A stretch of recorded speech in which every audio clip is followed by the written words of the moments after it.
Salam, xoş gördük hər kəsi. Deməli, yəqin fikir vermisiniz, mentor sözünü son vaxtlar daha tez-tez eşidirik və bunu eşidəndə bir çoxumuzda belə suallar yaranır. Mentor kimdir? Mənə hansı köməkliyi edə bilər?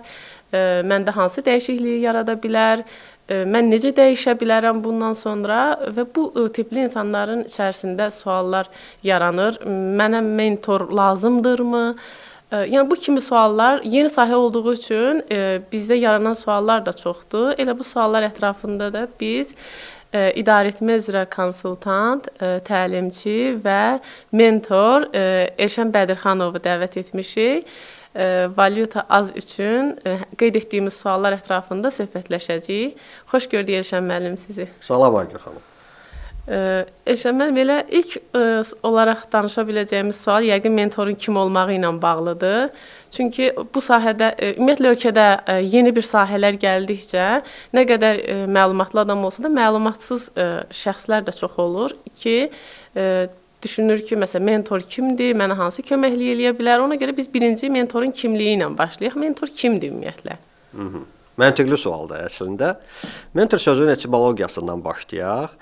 Vaxtı ikən qədim Yunan miflərin qəhrəmanı Odissey Troya yola düşəndə öz ailəsini daha yetkin, daha yaşlı dostuna həvalə etmişdi. Öz həyat yoldaşı Penelopa və oğlu Tilimaxı. Və o himayədarlıq edirdi ailəsini Odisseyin olmadığı dövrdə. Həmin şəxsin adı mentor idi. O oğlunun tərbiyəsinə məşğul idi, müdafiə edirdi ailəsini və ondan sonra bu digər insanlara himayədarlıq edən, müəyyən mənada dəstək olan inkişafına insanları mentor adlandırırlar. Mentorluq ümumiyyətlə nədir? Növləri müxtəlifdir, müxtəlif prizmadan bölmək olar. Məsələn, bir prizmadan sadə mentorluq və inkişaf edici mentorluğa bölmək olar. Sadə mentorluqla biz rəhbər olduq dövrümüzdə hamımız məşğul olmuşuq. Onu mentorluq adlandırmırıq ilk başında. Bu birbaşa rəhbərin öz əməkdaşlarını inkişaf etdirilməsidir. Bu rəhbərin vəzifə borcudur. İnkişaf etdirir öz əməkdaşlarını. Nəzərə alsaq ki, əməkdaşların təcrübəsi daha az olur adətən. O hansı prinsiplə həyata keçirilir? Göstərirəm, deyirəm, elə prinsiplə həyata keçirilir. Bu tam bərabər hüquqlu bir əməkdaşlıq deyil. Amma inkişaf edici mentorluq hansına ki mən məşğul oluram. Bu bərabər hüquqlu bir münasibətdir.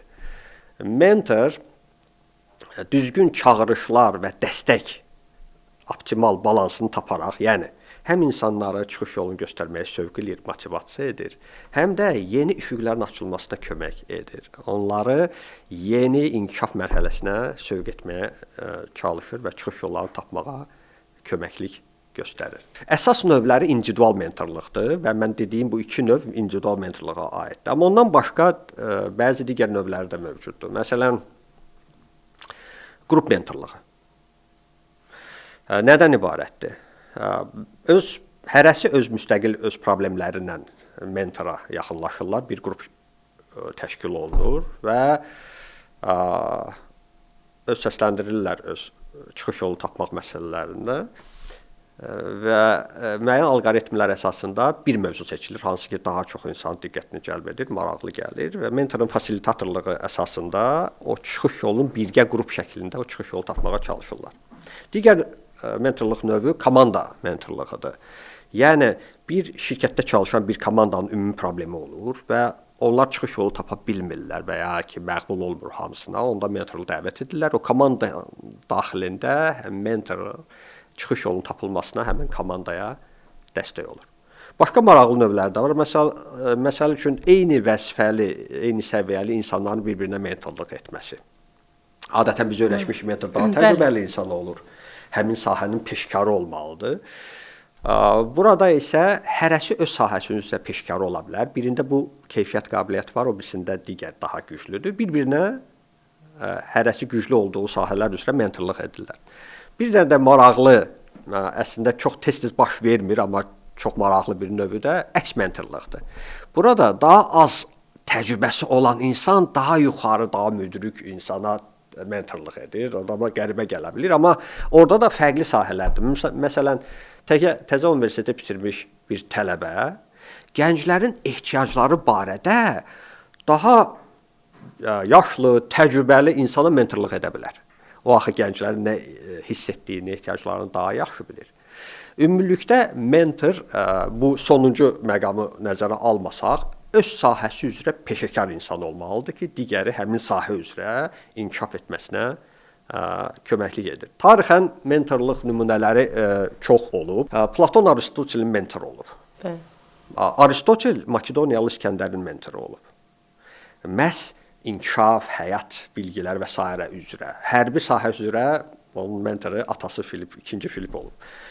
Başqa müasir dövrə gətirsək, vaxtı ki Steve Jobs dünyasını dəyişəndə Mark Zuckerberg bildirmişdi ki, mən əvəzolunmaz mentorumu itirmişəm. Çoxsunun xəbəri yox idi, amma gərgin məqamlarında həyatında o Steve Jobsla məsləhətləşirdi, məsləhətlər alırdı. Başqa maraqlı bir misal deyim, məsələn, Donald Trump'ın mentoru olub. Roy Cohn, uzun illər onun həm vəkil, həm mentoru olub və ondan 3 prinsipi mənimsəyib. İndiyənə kimi görə bilərsiniz ki, necə onu tətbiq edir Donald Trump. Biri odur ki, sən uduzanda da nə qədər çox uduzursansa, bir o qədər aktiv hücuma keç. İkinci prinsip odur ki, sən uduzanda özünü qalib gəlmiş kimi göstər. Üçüncü prinsip odur ki, qalmaqaldan qaçma PR'ın pisi olmur. Fikir verirsinizmi, hamısının necə tətbiq edilib? Əslində, mentorluq mütləq olaraq o demək deyil ki, həmişə müsbət məqamları öyrədir. Hətta mənfi məqamlar üzrə də mentorlar ola bilir. Çox maraqlı bir araşdırma qarşıma çıxmışdı ki, cinayətkarların 40%-nin mentoru var.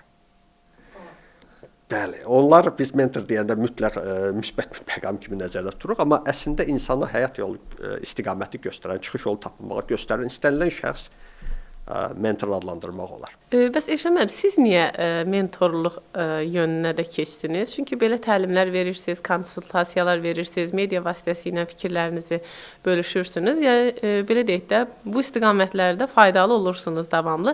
Çünki faydalılığı nəyə görə vurğulayıram? Çünki deyirlər ki, mentorlar, yəni fayda verməyə çalışan şəxslərdir.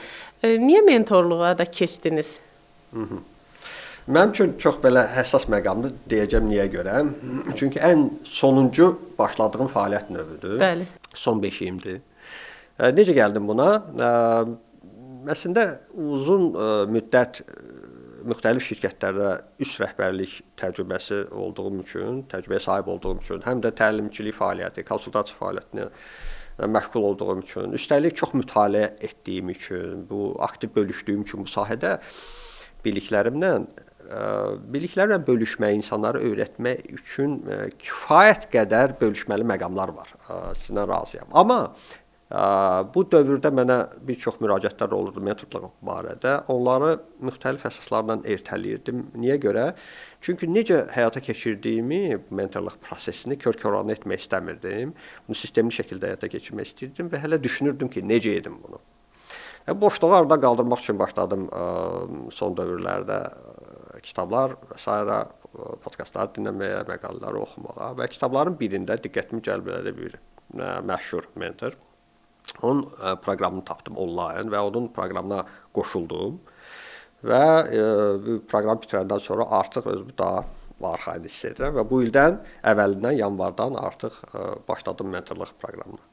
Mənim üçün belə deyim, sizə özümün şüarı nədir? İnsanlara yeni üfüqlərin açılmasına və eyni zamanda mən artıq etdiyim səhvlərin qarşısını almağa kömək edirəm. Bax, budur mənim şüarım. Maraqlıdır. Bəs ehtiyac var Azərbaycanda? Ehtiyac deyəndə biraz ehtiyac məsələsi fərqlidir. Yəni ehtiyac ola bilər, amma insanlar müraciət eləməz. Bir də var tələb deyək, və yaxud ehtiyac deyək, varmı? Ehtiyac bir mənalı düşünürəm ki, əminliklə var Azərbaycanda. Tələb o qədər yüksək deyil, nəinki ehtiyac. Yəni düşünülməmiş, yəni qəbullanmamış ehtiyac böyükdür, amma o tələbə hələ indi keçməyə gedir. Əminəm ki, aktivləşəcək, bir mənalı əminəm. Niyə? Çünki Cəmiyyətimiz digər cəmiyyətlərdən əslində köklü şəkildə fərqli cəhətləri olsa da, bir çox məqamlar üzrə eynidir. İnkişafınız fikir vermisinizsə, bütün idarə etmə üslubunda və s. inkişaf eyni istiqamətə gedir. Mentorluq da Azərbaycanda statistika azdır, təəssüf ki, Azərbaycan statistikası əsaslana bilməyəcəm, amma beynəlxalq praktikadan deyim sizə, çox maraqlı nümunələr var. Məsələn, ABŞ-da S&P 500-ə daxil olan şirkətlərin 70%-i ciddi investisiya edirlər daxili mentorluq proqramlarına. Mentorların və mençilərin 89%-i araşdırmaya göstərir ki, özlərini digərlərdən işdə daha xoşbəxt hiss edirlər. Başqa bir araşdırma göstərdi ki, mentorların və mençiləri maraqlıdır ki, həm mentorlar, həm mençilər. Yəni o çox maraqlı məqamdır. Hər ikisinin əmək haqqının artma ehtimalı digərlərdən 20% daha yuxarı olur. Başqa bir maraqlı misal deyim sizə. Pensilvaniya Universitetinin araşdırmasının nəticəsində bəlli oldu ki, mençilər digərlərinə müqayisədə 5 dəfə daha tez karyera üzrə inkişaf edirlər. Mentorlar isə 6 dəfə daha çox. Onlara daha da çox təsir edir. Təsəvvür edirsinizmi? Yəni bu ehtiyacı Azərbaycanda əminəm ki, oxşar nəticələr olacaq. Rəqəmlər fərqlənə bilir, amma bir mənalı olaraq əminəm ki, Azərbaycanda da buna ehtiyac var. Çox sevindirici haldır ki, müəyyən cücərtilər hiss olunur.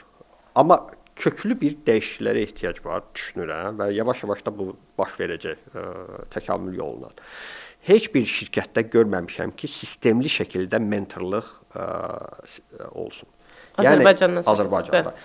İş başında mentorluq var. Bu mentorluq adlandırmır, bu çox təbii bir yolla. Rəhbərlər öz əməkdaşlarına, öz biliklərini, təcrübəsini ötürürlər. Amma inkişaf edici mentorluq hansı ki, birbaşa rəhbəri tərəfindən həyata keçirilməli deyil. O prinsipal məqamdır. Kənar sahələrin rəhbərləri olmalıdır, ya da kənardan dəvət olunmuş mentor olmalıdır. Bax, o sistemli şəkildə heç bir şirkətdə görməmişəm. Var, bəlkə də mənim xəbərim olmayanlar da var, amma sistemli şəkildə mövcud deyil. Mənim də bir təcrübəm olub şirkətlərin birində top menecerlər olaraq özümüzə 2 mentor seçdik, hərəmiz və onları inkişaf etdirməyə çalışdıq. Amma bu sistemli deyildi. Yalnız bir addım oldu və qeyri-sistemli olduğu üçün də müəyyən digər səbəblər, hazırlıq işlərində məncə daha yaxşı etmək ehtiyac var. Ona görə də bütün rəhbərlərdə heç də uğurlu alınmamışdı deyim sizə. Amma sistemli olmalıdır da bu işdə. Sistemli olmalıdır. Bir məsələni də vurğulamaq istəyirəm. Sevindirici haldır ki, məsələn, müxtəlif yarışların qaliblərinə yüksəliş və onun analoqları var. Müxtəlif qurumlarda, nazirliklərdə həmin yarışın analoqları keçirilir. Onların qaliblərinə nazirlər, sonra dövlət və özəl qurumların rəhbərləri tərəfindən mentorluq həyata keçirilir. Çox sevindirici haldır. Mən bilmirəm hansı sistemdən keçirilir, amma daxili bir intuisiya mənə deyir ki, həmin o şəxslər hansısa mentorluq proqramı bitirməyiblər. Onlar körtəbii həyata keçirirlər və bir sıra məqamlar, problemlər, hətta şəkillərdən ilkin şəkillər paylaşılır, ondan süzülür. Mən başa düşürəm ki, onların vaxtı azdır buna diqqət yetirməyə və onlar ciddi əksəriyyəti böyük təcrübəyə malikdir və onlar bölüşəcəyi məqamlar çoxdur. Və bir şey də deyim ki, qeyri-sistemli mentorluğun da öz yaşamağa tərəfi var. Yaxşı tərəfi deməzdim. Amma yaşamağa hüququ var. Çünki öyrənə bilmirlərsə o mentorluğu, vaxtları yoxdursa, o demək deyil ki, təcrübəni ötürməli deyirlər. Onlar təcrübəni ötürürlər. Amma ki, onlar sistemli şəkildə etsəydilər bunu, nəticələri əminəm ki, bir mənalı qat-qat yüksək olardı. Bir-iki məqamı deyim, hansı şəkillərdən süzmüşdüm. Bəli. Sadəcə sezmişəm, başqa dərin araşdırma aparmamışam. Məsələn, həmin dediyim yüksək vəzifəli məmurlardır. Mentorluq sessiyaları həyata keçirirlər və yanında köməkçi ilə mentorluq keçirir. Yəni, heç tövsiyə etmirəm. Mentorluq etibar əsasında qurulur. O bariyerlər azalmalıdır. Mençi öz ürəyini açıb, başqalarının demədiyini sizə deməlidir. O yanında köməkçi bunun mane olur. Nə qədər çox adam olsa, bir o mane olur. Onun məqsədi nədir? Yəni, qeydlərimi aparır. Həmin nazir və digər şəxs də özü qeyd apara bilmirmi? Yəni, özünü bir egoda sığışdırmırmı? Nədir səbəbi? Onu qətiyyən tövsiyə etmədiyim bir məqamdır. Başqa bir məqam deyim. Rəhbər oturub, qabağında 2 mençi eyni vaxtdadır. Bu qrup mençiyə də uyğun deyil. Yəni, o fərdi mentorluq olmalıdır. çox tövsiyə etdiyim o məqamdan ona bərədir. 2 nəfərə mentorluq eyni zamanda həyata keçirilə bilməz. Hətta görüş də, ilkin görüş də keçirilməli deyil. Çünki ilkin görüşdə ehtiyaclar aydınlaşır, etibar yaranır, kimya yaranır daxildə və 2 nəfərlə olmalıdır. Üçüncü bir məqam, sezdiyim bir məqam odur ki, məsələn, düzdür. Deməzdim ki, çoxsunda belədir, amma bəzilərində əyləşəndə bir poker face simadır. Poker face qətiyyən emosiyasız, hətta bir qəzəbli. Mən mentçi olsaydım qorxardım ona bir ürəyimə hakim. Yəni o şəkildə olmalı deyil. Bu mülayim, səmimi mühit olmalıdır ki, qarşı tərəf ürəyini açsın, danışsın, bölüşsün, rahat olsun ünsiyyətdə. Mentorluq bir çox məqam. Mən yalnız şəkillərdən bunları artıq sezmişəm. Amma müsbət nümunələr də var. Məsələn, bir bağlantım paylaşmışdı öz mentorunu, o da yüksək vəzifəli məmurdur. Ümidvaram ki, o yazdığı bütün tam həqiqət hamısını əks etdirir və orada fərqli mühit idi, fərqli yanaşma idi. Tamamilə etməyə borclu olmadığı bir çox məqamları edirdi ki, məni çox sevindirdi. Yəni ki, belə bizim rəhbərlərimiz də, üst təbəqədə olan məmur rəhbərlərimiz də mövcuddur ki, mentçiyə belə yanaşma göstərir. Ümumiyyətlə bu mentorluq çox vaxt alan prosesdirmi? Məsələn, bir nəfərə mentorluq etmək. İndi deyək ki, siz bunu özünüzə bir iş kimi də götürmüsünüz. Bu ayrı. Amma ümumiyyətlə bir idarəetmədə olan bir şəxs, deyək ki, bir nəfərə mentorluq etməyi üzərinə götürdü. Bu onun nə qədər vaxtını ala bilər? Gündəlik nə qədər vaxt sərf eləməlidir həmin şəxsə? Məsələn, həftədə bir dəfə kontakt bəs eləyirmi, etmirmi? Çox fərqlidir. Adətən ola bilər ki, bir aydan 6 ay ya da hətta 1 il və daha çox müddət davam edə bilər. O bir çox səbəblərdən asılıdır. Var sistemli mentorluq, yəni peşəkar mentorluq hansı ki, həyata keçirir. Əvvəldəki qeyri strukturlu mentorluqdur, hansı ki, həyatda müəyyən sahədə uğur qazanmış insan da öz biliklərini, təcrübəsini bölüşmək istəyir və onun istəyindən asılıdır hansı formada həyata keçirəcək. Strukturlu deyil axı. Hansı formada və hansı müddətdə həyata keçiriləcək? Adətən ayda 1-2 dəfə görüşmək tam kifayət edir. Bəzən müəyyən daha aralıq hədəflər, daha böyük müddət əhatə edirsə, heç 1 ayda yox, 2 aydan bir də görüşmək lazım gələ bilər ya da 3 aydan bir. İlkin dövrlərdə daha sıx həyata keçirilir. Sonradan isə müddətlər daha geniş götürülə bilər. İndi gələk biz praktik nümunələr üzərindən. Məsələn, bəzən indi deyək ki, bir sahibkar var, xaricə məhsul ixrac edəcək, bunun üçün görüşlər keçirməlidir, özü birbaşa iştirak etməlidir bu görüşlərdə və s. və bilir ki, bunun üçün ingilis dili bu dəqiqə çox önəmlidir. Amma bir də var ki, mentor bunu deyir ki, bu önəmlidir, sənin üçün bunu etməlisən. Yəni mən də bilirəm vacibdir, deyək ki, sahibkar olaraq, sahibkar yerinə özümü qoyuram. Amma mentor mənə bunu, yəni nə olur fərq yarat? Məsələn, tutaq ki, mən özüm bu vacibliyi dərk edib öyrənmə prosesim çox çəkir, yoxsa mentorla işlədiyim zaman aldığım nəticə? Yaxşı ki, bu sualı verdiniz. Çox vacib sualdır. Doğrudan da mən də rastlaşıram hərdən ki, mentorun hansı fərqli dəyər yaradır ki, məhz mentor yanında getməli. Sizin misalınız çox sadədir. Amma hələ o sadə misalda da əslində çıxış yolları belə sadə deyil. Mentor düzgün hədəflərin müəyyən edilməsində dəstək olur. Siz o dediyiniz misal xarici bazara çıxır və ingilis dilini öyrənmək. Bəlkə vaxt ən vacib resurslardan biridir də. Bəlkə o həmin vaxtını seçim etməlidirsə, ingilis dilini öyrənməkdənsə tərcüməçi tuta bilər, daha ucuz başa gəlir. Bəlkə o bazarı öyrətməyə yönəltmək lazımdır o insana. Mentor bu ehtiyacı müəyyən etməyə insana kömək edir.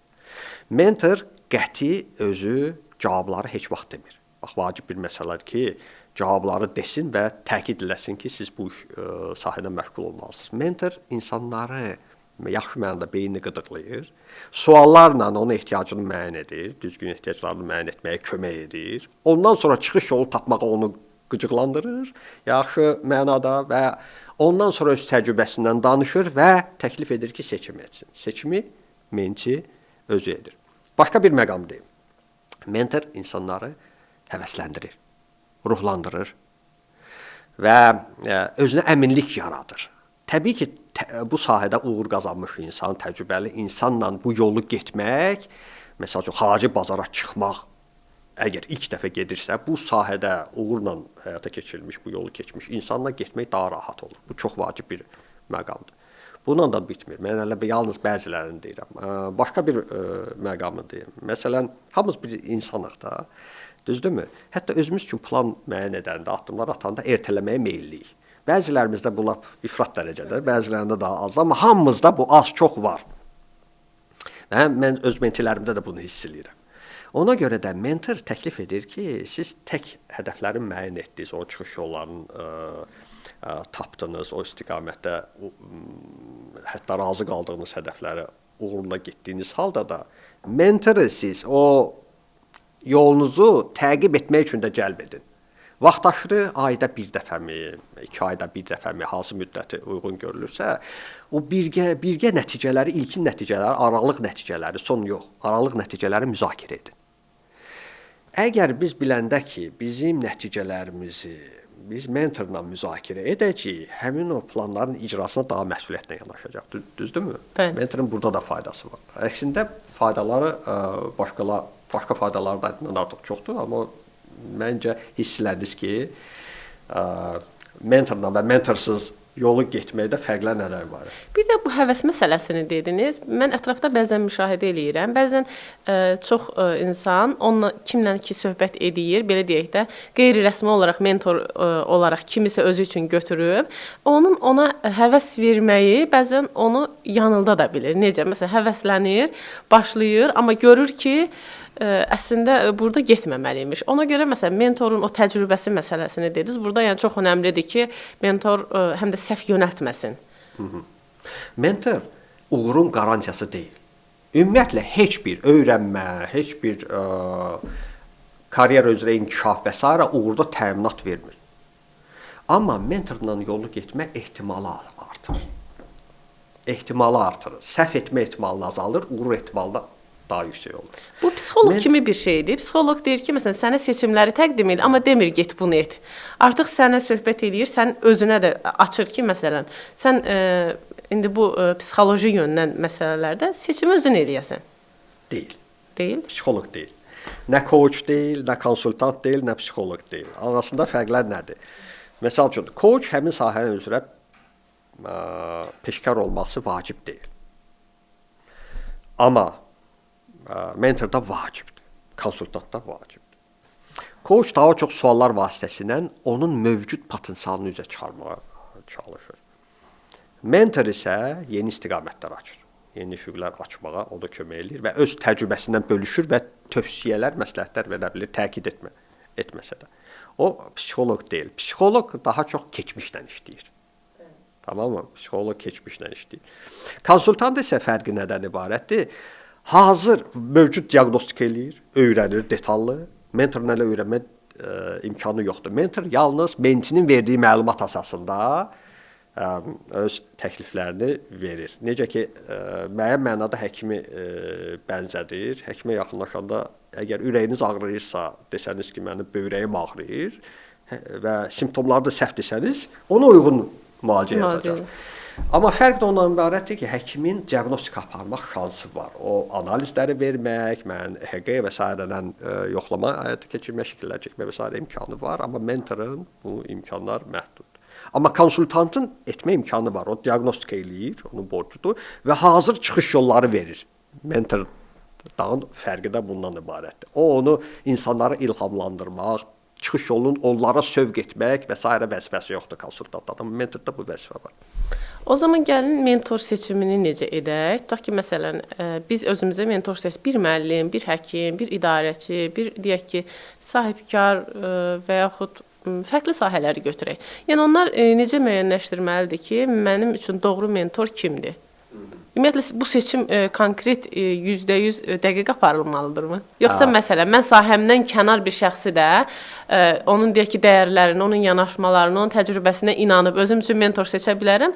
Yoxsa yox, burada məsələn biraz o sahəvi məsələləri də nəzərə almalıyıq? O da var, bu da var. Deyim sizə. Həmin inkişaf etmək istədiyiniz istiqamət üzrə uğurlu nəticə göstərmiş insan olmalıdır mentor. İlk növbədə. Amma yeganə şərt deyil. Siz məsələn jurnalistsiniz, mütləq deyil ki, jurnalist olsun. Əgər sizin inkişaf etdirmək məsələniz jurnalistikadan birbaşa yazmaqla və s. birbaşa bağlı deyil. Məsələn, siz tutaq ki, təqdimat bacarığı inkişaf etdirmək istəyirsiniz. Mütləq deyil jurnalist olsun, təqdimat bacarığı uğurlu olan bu sahədə nəticələr göstərən insan ola bilər. Ya da ki, stresin idarə olunması üzrə, ya da soft skilllər, ya liderlik keyfiyyətlərinizi inkişaf etdirmək istəyirsiniz. Bu sahədə şirkət yaratmısınız, artıq əməkdaşlarınız artıb və onu idarə etməlisiniz, biznes kimi baxmalısınız. Burada həmin sahə üzrə uğurlu mentor olmalıdır. Bu birinci vacib şərt. Digər vacib şərtlər. Sizə uyğun təbiət kənd, sizə yaxın dəyərlər və sair nöqtə nəzərdən yaxın adam olmalıdır. Məsələn, orada Donald Trumpla Roy Cohn dedim, onlar bir-birinə məsləkdaş idilər, uyğun idilər. Eləcə də digər nümunələr də gətirmişdim. Kimya yaranmasa, mentorluq alınmayacaq. Səmimiyyət olmalıdır, kimya yaranmalıdır, bir-birinə mentor öz egosunu boğa biləcək bir şəxs olmalıdır. Egosunu hətta deyərdim ki, egosu kənara tamamilə ata biləcək bir insan olmalıdır. Niyə görə? Tək mentidən səmimilik tələb olunmur. İlk nümunəni göstərməlidir mentor, tanışlıq məsələsində. Mən də bütün detalları, alqoritmləri danışmasam da, vacib məqamları deyim. Mentor tək özünü təqdim edəndə də öz absolut uğurlu bir insan kimi təqdim etməli deyil. Öz uğursuzluqları barədə danışmalıdır, bacarmalıdır. Özünü absolut avtoritar bir şəxs kimi, absolut avtoritet kimi aparmalı deyil. Öz səhv etmə ehtimalını da qəbul etməlidir. Digər şəxsə ehtiyaclarını başa düşmək üçün o empatiya hissi güclü olmalıdır. Onun həmin mentinin təcrübəsi az olsa da, amma təklifləri daha yaxşı olsa, onu etiraf edib, onu sövq etməlidir, həvəsləndirməlidir insanı. Çox vacib bir məsələ, təklif etdiyi çıxış yolları üzrə təkid etməli deyil, qətiyyən. Qətiyyən təkid etməli deyil. İnandırmağa çalışa bilər, fikirlər deyə bilər, bu niyə görə bunu düşünür, yəni menti razı olmasa da bəzi arqumentlər gətirə bilər, amma o mübahisəyə keçirməli deyil. Ciddi, uzun-uzadı saatlarla argumentasiya keçməli deyil. Onlara inandırmaq istəyinə bildirməli deyil. Öz fikrini bildirməlidir, ondan sonra deməlidir, tamam, qərar sənindir. Qərar sənindir. Ona görə də mentor seçəndə bu məsələlər də çox vacibdir. Digər bir vacib məqam. Sizə uyğun təcrübə olmalıdır. Sizə relevant təcrübə olmalıdır. Məsələn, deyim sizə ki, dövlət qurumlarında uğurlu olan bir məmur startap quran şəxsi mentor ola bilməz. Hansısa nadir hallarda ola fərqli təcrübədir, çox fərqli təcrübədir. Yəni ola bilməz. Sonra çox fərqli korporativ mədəniyyətdə çalışan insanlar bir-birinə mentorluq çox çətindir. Məsələn, amirlik, qeyri-demokratik, avtoritar bir üslubda uğurlu olan rəhbər, demokratik üslubda inkişaf etmək istəyən insanın ya da rəhbərin mentor olma ehtimalı azdır. Onların dəyərlər, düşüncələri bir-birini rahat başa düşməyəcəkdir onlar. Dəyərləri nə qədər bir-birinə yaxındırsa, həmin o kimya da daha uyğun baş verəcək. O zaman mentorda seçir, müraciət edən şəxs mentiləri deyək, bunlar ment adlandırılır. Bəs necə seçilir? Məsələn, tutaq ki, sizə müraciət olur, siz idarəetmə sahəsində deyək ki, mentorsunuz. Necə seçirsiniz? Kimlərlə işləyəcəyinizi? Məsələn, olur ki, düşünürsüz ki, yəni adam çox uğurludur, yaxşıdır, potensial var, amma mənə uyğun deyil. Tutaq ki, mən bu şəxslə işləyə bilmərəm. Belə bir yanaşmalar olurmu? Olur, əlbəttə olur. Birinci deyim ki, mənim öz istiqamətlərim var. Yəni bütün sahələr üzrə mentorluq etmirəm. Mənim istiqamətlərim karyera inkişafı, kim ki yeni rəhbər olmaq istəyir və ya da ki rəhbərdir, digər pillələrə yüksəlmək istəyir və ya da ki iş yerini dəyişməyi düşünür başqa istiqamət üzrə. Liderlik keyfiyyətlərinin inkişaf etdirilməsi, insanların motivasiya, performansın idarə edilməsi sistemi və bir sıra digər sahələr, məsələn, yumşaq bacarıqlarda, təqdimat bacarıqları, sonra feedback mədəniyyətinin inkişaf etdirilməsi və bir sıra digər istiqamətlər üzrə mentorluq edirəm. Bundan tamamilə kənar olan sahələri üzərimə götürmürəm. Mənə məsələn müraciət edəndə bəzi istiqamətlər olub, startaplar üzrə və ya da ki satış qabiliyyətinin inkişafı üzrə onları qəbul etmirəm. Deyirəm ki, siz daha uğurlu mentor tapa bilərsiniz.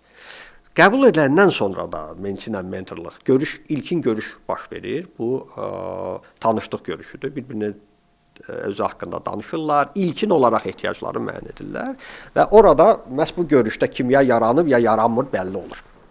Orada iki tərəfli kimya olmalıdır. Yəni həm mentor ilk növbədə şübhəsiz ki, etibarını qazanmalıdır. O insan onu mentor kimi qəbul etməlidir, kimi yaranmalıdır. Eyni zamanda da mentor da baxır. Əgər o şəxs öz fikirlərindən qəti dəyişmək iqtidarında deyilsə, onda mentorun işi xeyli çətin olur. Ola bilər ki, bir ya iki sessiyadan sonra mençinin də hüququ var, yəni praktikada həm mentorun, həm mençinin istənilən vaxt sessiyaları dayandırmaq imkanı var. Görəndə ki, ya artıq inkişaf edib ehtiyac yoxdur, vaxtı yoxdur, vaxt sərf edə bilmir, deyilən razılaşdıran məqamları etmir insan və ya da ki, etmək istəmir qəti. O mübahisə edir, müzakirəyə girir, mentorun fikrini dəyişməyə çalışır və s. Ya da bəhanələr gəlir. O bəhanələr də ola bilər, şübhəsiz. Bu halda mentorun da ixtiyarı var ki, deməli sessiyalar dayandırılır. Şükürlər olsun ki, bəzi müraciət edənləri mən qəbul etmədiklərim olub, amma qəbul edənlərdə yarımçıq qalan hələ olmayıb. Amma ola bilər, yəni hər bir hal ola bilər. Bəs ümumiyyətlə müraciət edənləri qruplaşdırsaq, kimlərdir məsələn? Onlar niyə müraciət eləyirlər ki? Məsələn, tutaq ki, düşünür ki, yeni sahədə bir yoxluyum və yaxud tam bilirlərmi mentor nədir və bilir məsələn mentor ona nə kömək eləyəcək? Ya maraq üçün gələnlər çoxdur, yoxsa tam dərk eləyib gələnlər ki, mentor mənə nə kömək edə bilər? Mən bu prosesi başlayanda kifayət qədər belə də iri bir post yerləşdirmişdim sosial şəbəkədə, Facebookda, LinkedIn-də və orada izah etmişdim mentorluq nədir, nə qədər mümkündür. Etapları nədən ibarətdir, hansı etaplardan ibarət olacaq, şərtləri nədir və s. O məqamları izah eləmişdim. Ona görə də ki, mentorluğa müraciət edəndə ya yollayıram onu, ya linkini göndərirəm ki, əvvəl tanış olun, baxın, uyğundurmu? Əgər ilkin uyğundursa, onda artıq bəzi yazışmaları edirik. Misal üçün, mentorluqdan gözləntiniz nədir, hədəfiniz nədir? Əgər düzgün başa düşübsə postu və ona uyğun olaraq bildirirsə, onda ilkin görüş təyin. İlkin görüş ödənişsizdir. Və orada tanışlıq olur.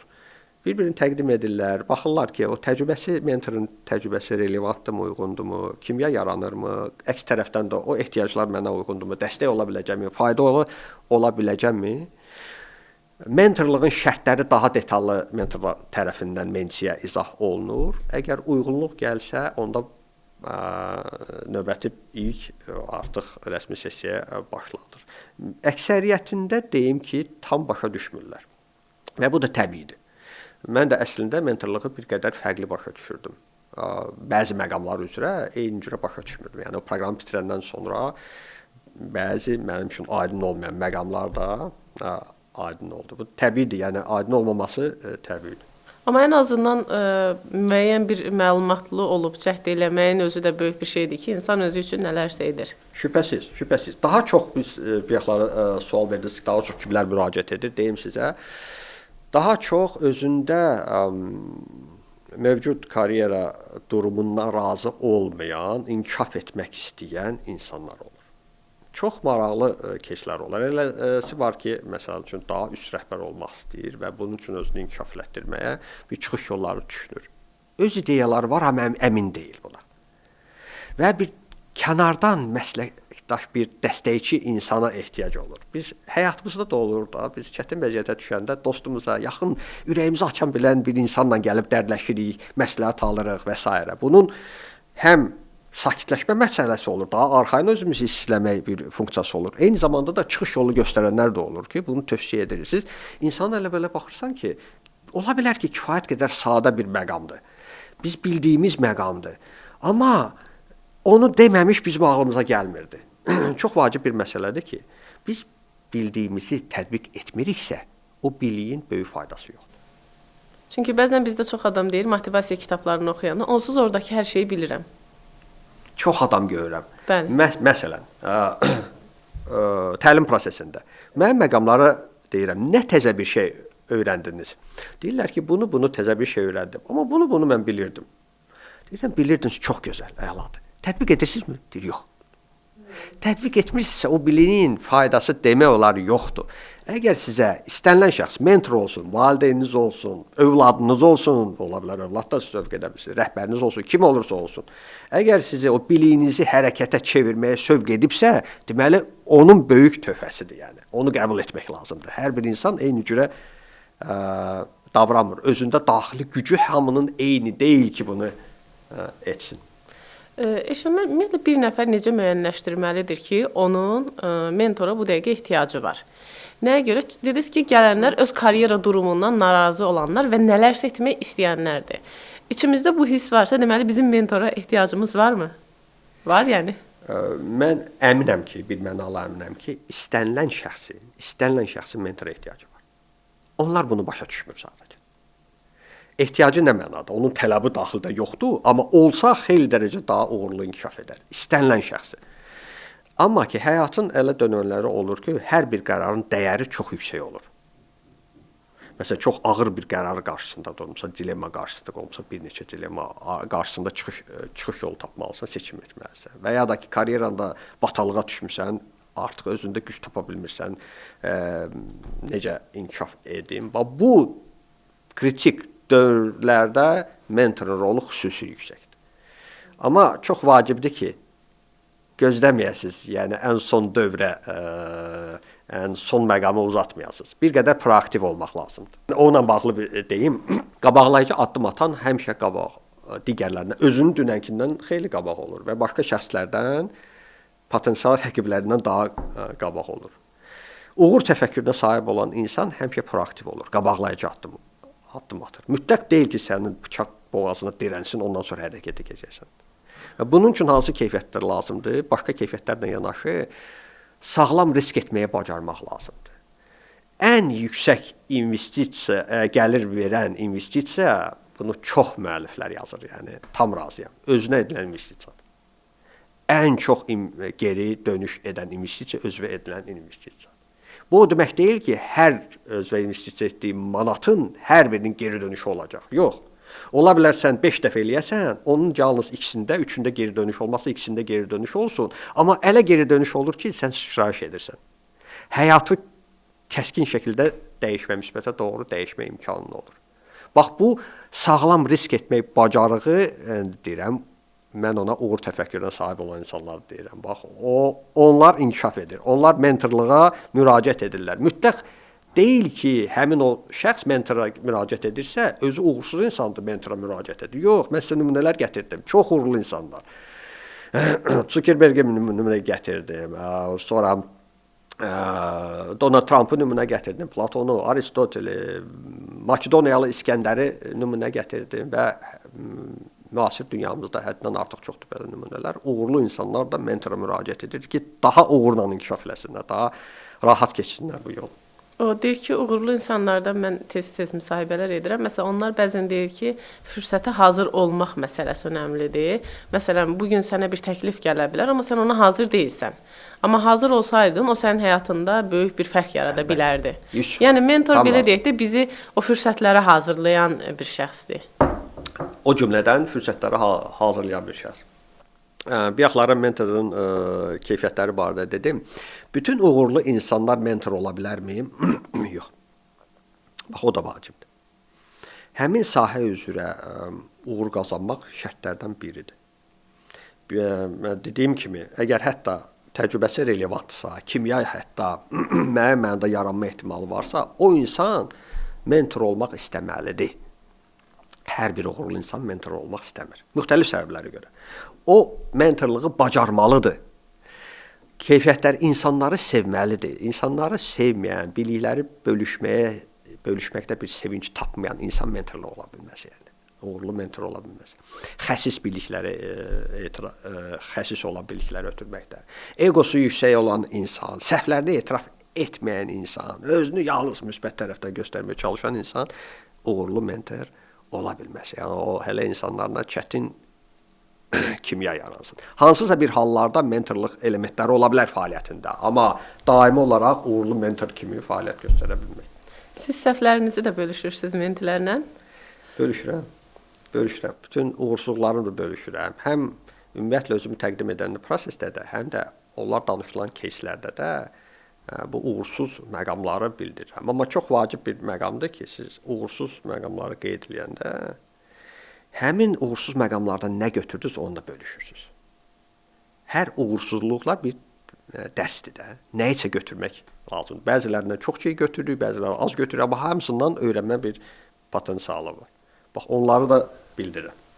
Mentor şəbəkələşmədə də kömək edir bizə deyə bir cümlə oxudum. Əslində networking, o şəbəkələşmə bu günün önəmli məsələlərindən biridir.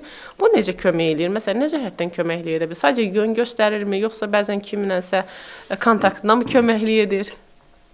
Şəbəkələşmə mentorun bir imtiyazıdır. Borcu deyil. Aha. Yəni vasitələrdən biri ola bilər. Amma kimsə mentor hətta ödənişli belə. Amma yeri gəlmiş ki, ödənişsiz də mentorlar tapmaq mümkün ola bilər.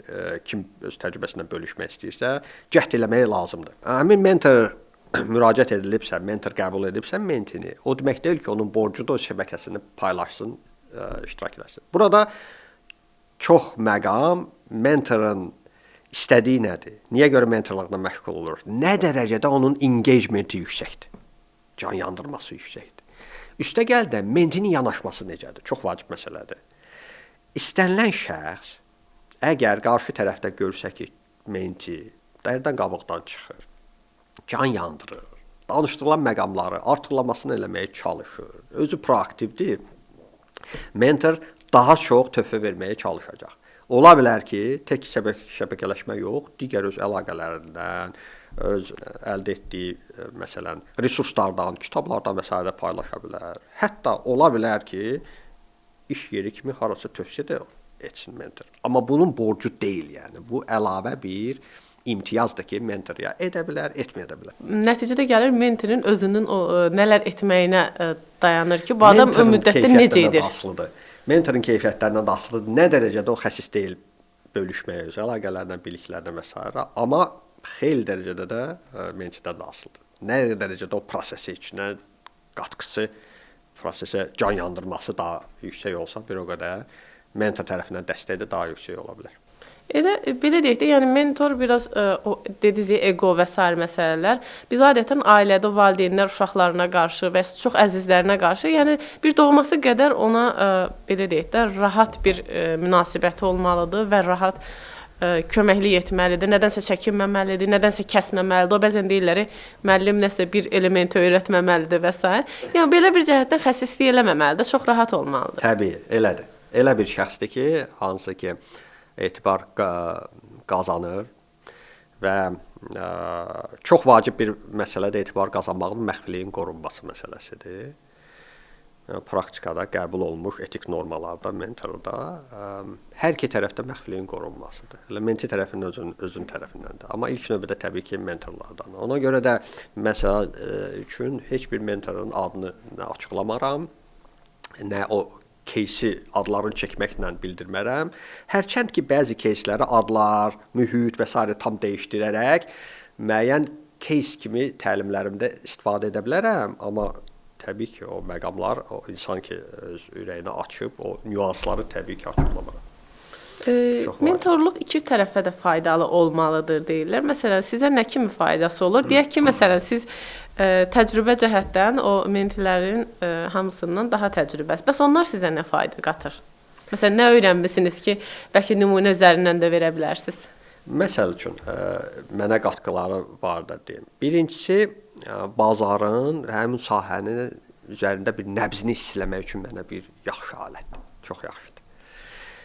Bir sıra məqamlar var ki, mənim məlumatım yoxdur, indi nüansları açıqlamasam da, amma o sahə üzrə mən peşəkar deyiləm.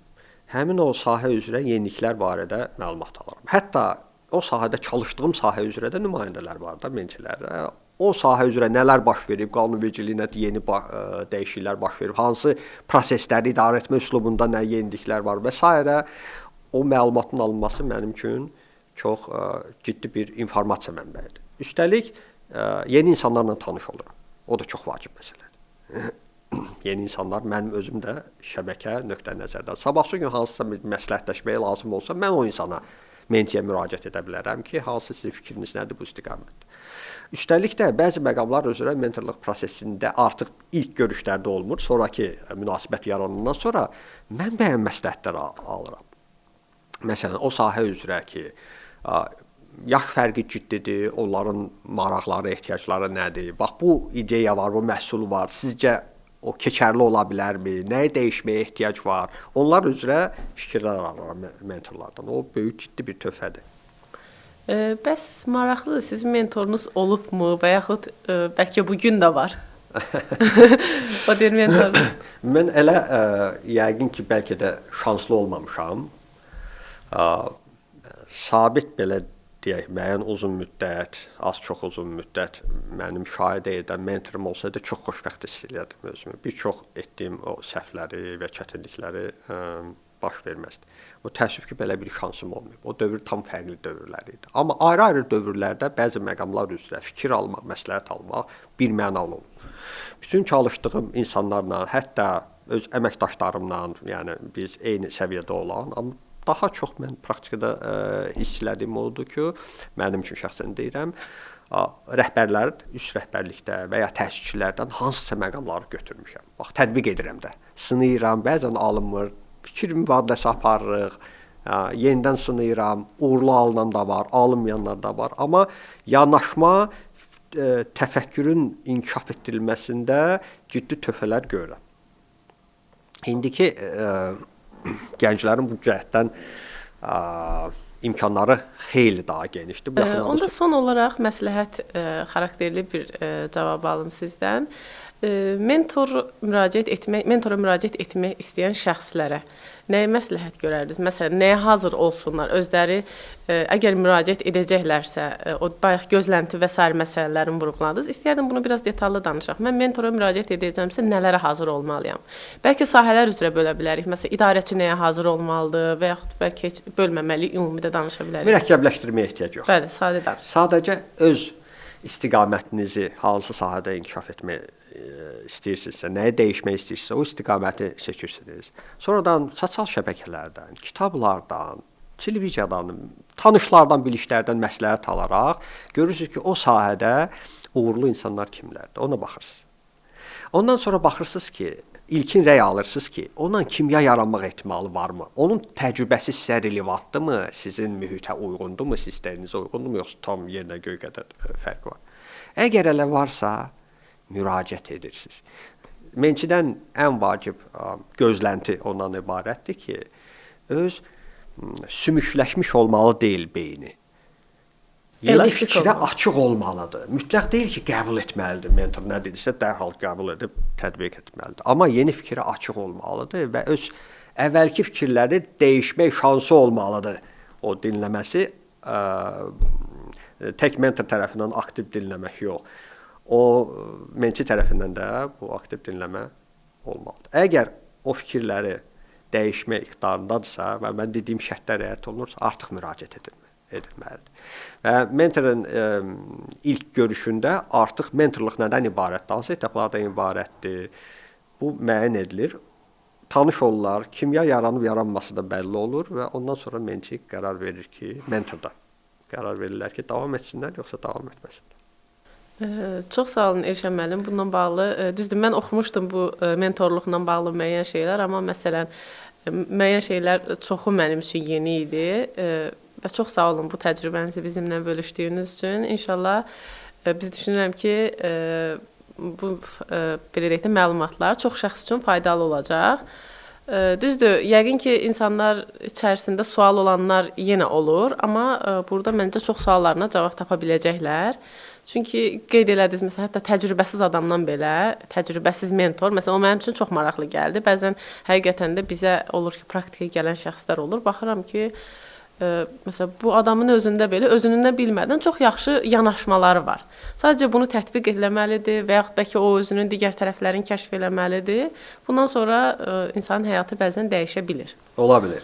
Bizim görüşümüz imkan vermirdi ki, mən daha texniki detallarına varım, o strukturlara, alqoritmlərə, alətlər, istifadə edilən alətlər barədə danışım. Şübhəsiz ki, mentorluq prosesi daha mürəkkəbdir. Amma çalışdım ki, rahat dildə bunun mentorluq nədən ibarət olması barədə danışım. Çox ümidvaram ki, faydalı olacaq və başqa insanlardan məsləhət almaq insanı daha uğurlu etməyə kömək edir. Mentor olur, olmur, fərqi yoxdur. Başqa bir təcrübəli insan hətta mentor olmasa da fikir almaq, məsləhət almağa çağırıram, tövsiyə edirəm. O belə fikir var, deyir ki, yəni hər şeyi özümüz səhv edəcəyimiz qədər, yəni uzun deyil də ömrümüz. Ona görə Eynən. bu cür də istifadə edə bilərik. Şübhəsiz, eynən. Çox sağ olun Elşən müəllim. Sağ olun. Çox xoş oldu sizinlə həmsöhbət olmaq. Sağ olun.